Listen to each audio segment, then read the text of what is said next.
નમસ્કાર દર્શક મિત્રો, પેજ ટીવી ન્યૂઝમાં આપનું સ્વાગત છે। વડોદરા આરએનઆઈ રજિસ્ટર્ડ તંત્રીઓ દ્વારા એમએસએમઈના નામે બોગસ પત્રકારો વિરુદ્ધ કલેક્ટર અને પોલીસ કમિશનરને આવેદનપત્ર અપાયું।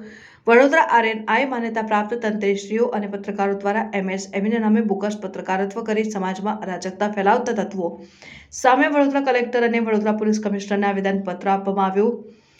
તારીખ 1 જાન્યુઆરી 2025ને બુધવારના રોજ વડોદરાના આરએનઆઈ માન્યતા પ્રાપ્ત તંત્રીશ્રીઓ મોટી સંખ્યામાં ભેગા થઈને વડોદરા શહેરમાં એમએસએમઈ દ્વારા ખોટી રીતે બની બેઠેલા પત્રકારોના વિરુદ્ધમાં વડોદરા શહેર પોલીસ કમિશનરશ્રી અને જિલ્લા કલેક્ટરશ્રીને આવેદનપત્ર આપી રજૂઆત કરવામાં આવી હતી।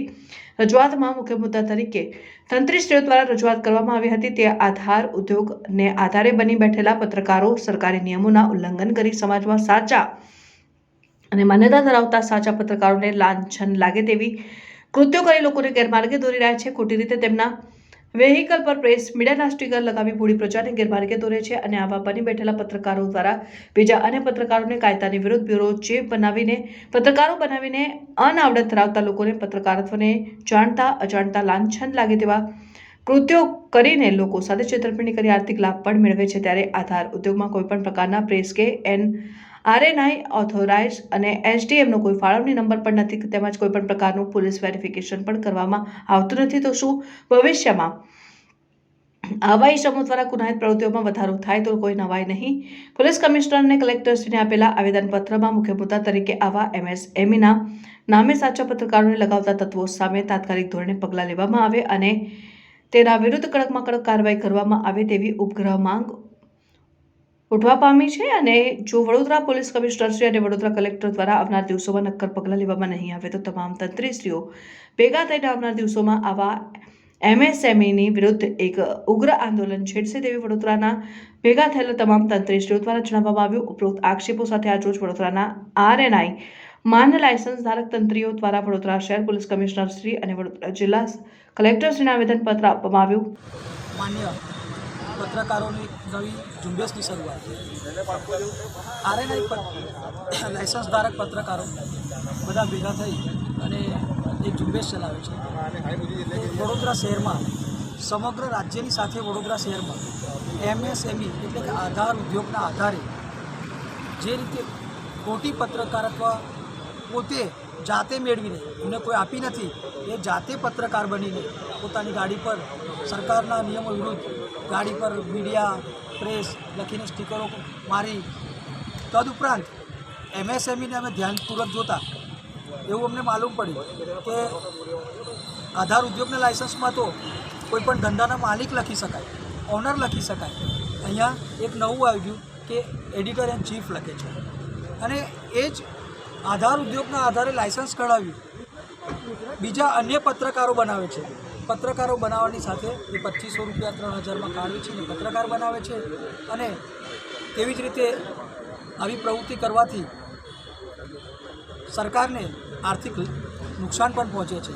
આ નુકસાન પહોંચે છે તેવું અમને ધ્યાન જતાં અમે આજરોજ સરકારને નુકસાન ના પહોંચે, આરએનઆઈ સર્ટિફિકેટ ધરાવતા પત્રકારોને નુકસાન ના પહોંચે અને આવા એમએસએમઈથી બની બેઠેલા ખોટા કે જેઓ જ્યારે પત્રકાર બનવાનું હોય છે ને તો અમે 2014માં હું પોતે લાયસન્સ લીધેલું ત્યારે મારું પીસીસી કરવામાં આવેલું, મારું તલાટીમાં લખાણ લેવામાં આવેલું, મામલતદારમાં લેવાનું। હવે તમે જુઓ કે એકદમ શોર્ટકટ કીથી આ લોકો પત્રકાર બની જાય છે। ના પોલીસ વેરિફિકેશન, ના મામલતદાર વેરિફિકેશન, ના તલાટી વેરિફિકેશન અને પત્રકાર બની જાય છે અને બીજા કાર્ડ વેચી અને બીજા લોકોને પણ ગેરમાર્ગે દોરે છે અને પોતે આર્થિક ફાયદો મેળવી લે છે। હવે આવા પત્રકારોના વિરુદ્ધમાં આજથી અમે ઝુંબેશ ચલાવ્યો છે। હું ખાસ હજુ બી પત્રકાર મિત્રોને કહેવા માગું છું કે જેઓને પત્રકાર બનવું છે તે લોકો કાયદેસરની અરજી કરે, ટીસી નંબર લાવે, આરએનઆઈ લાવે અને પત્રકાર બને એમાં અમને કોઈ જ વાંધો નથી। પણ જે લોકો શોર્ટકટથી પત્રકાર બન્યા છે તે લોકોએ હવે સાવચેત રહેવું જોઈએ અને હવે ચલાવી નહીં લેવામાં આવે। અમે આના વિરોધમાં આજરોજ પોલીસ કમિશનરશ્રીએ આવેદનપત્ર આપી અને તેમનું ધ્યાન દોર્યું છે કે આવા પત્રકારોના વિરુદ્ધમાં અગેન્સ્ટમાં એક એક્શન લેવામાં આવે, એક ડ્રાઈવ કરવામાં આવે। દરેક અમે વાત કરી છે।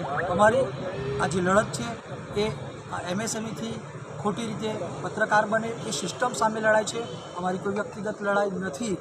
પરંતુ જે લોકો ખોટી રીતે પત્રકાર બની બેઠા છે તેઓ હવે આરએનઆઈવાળા સરકારી લાયસન્સ ધરાવતા પત્રકારોથી સાવચેત રહેવાની એમને જરૂર છે, કેમ કે આવનાર સમયમાં જો આ સિસ્ટમને વધારે સક્રિય કરશે લોકો તો અમે એમને ખુલ્લા પાડવા પર તૈયારી અમારી દર્શાવીશું. સીઓ એક થઈને ઉગ્ર આંદોલન કરીશું.